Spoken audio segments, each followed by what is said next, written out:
विधानसभेची निवडणूक झालेली आहे. त्यानंतर गावागावात आपण लोकांच्या भेटी गाठी घेण्यासाठी आढावा दौरा करतायत. काय सांगाल? काय ही तर आमची एक जुनी परंपरा आहे की फक्त आपण प्रचाराच्या वेळेला तिथं जात असतो हे आम्हाला पटत नाही.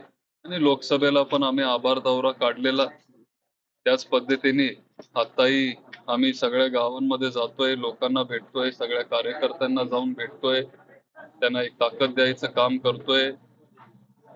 आणि नेहमीसारखा हा आमचा आभार दौरा असणार. फक्त लोकांमध्ये जायचं असतं, बोलायचं असतं, आभार आपण तिथं मानायचा असतो. हीच शिकवण आम्हाला पवार साहेबांनी दिलेली आहे आणि त्या पद्धतीने आम्ही करतोय. दादा, एकंदरीत मतपडताळणीचा आपण अर्ज केलेला आहे. कसं बघता? कारण पुणे जिल्ह्यातून देखील 11 मतपडताळणीचे अर्ज, राज्यभरातून वेगवेगळे अर्ज येतात.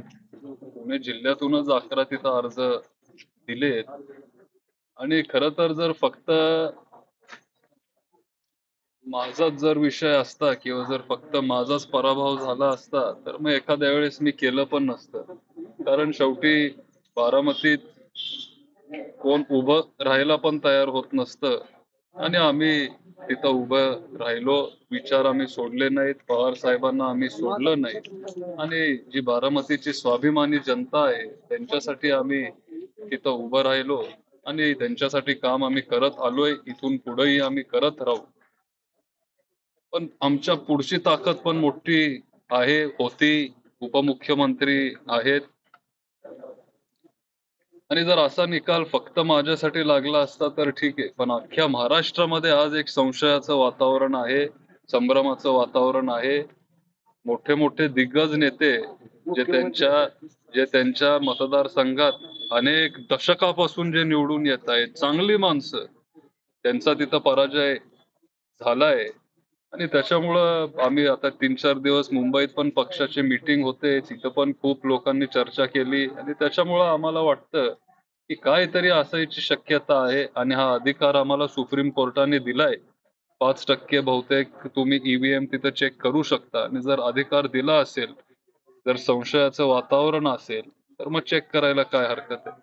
काल बाबा आढाव यांचं देखील आंदोलन चालू झालं ईव्हीएम संदर्भात आणि जास्तीत जास्त पैसा वाटण्यामुळे ही निवडणूक एक वेगळीच 1952 नंतर ठरलेली आहे.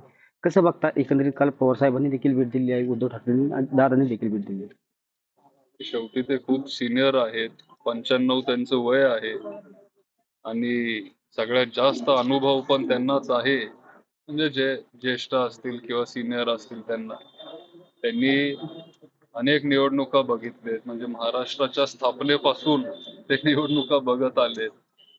आणि जर त्यांना काहीतरी वाटत असेल की काहीतरी इथं काहीतरी काय म्हणतो वेगळं झालेलं दिसतंय तर मग ते आपल्याला सिरियसली घ्यावंच लागेल.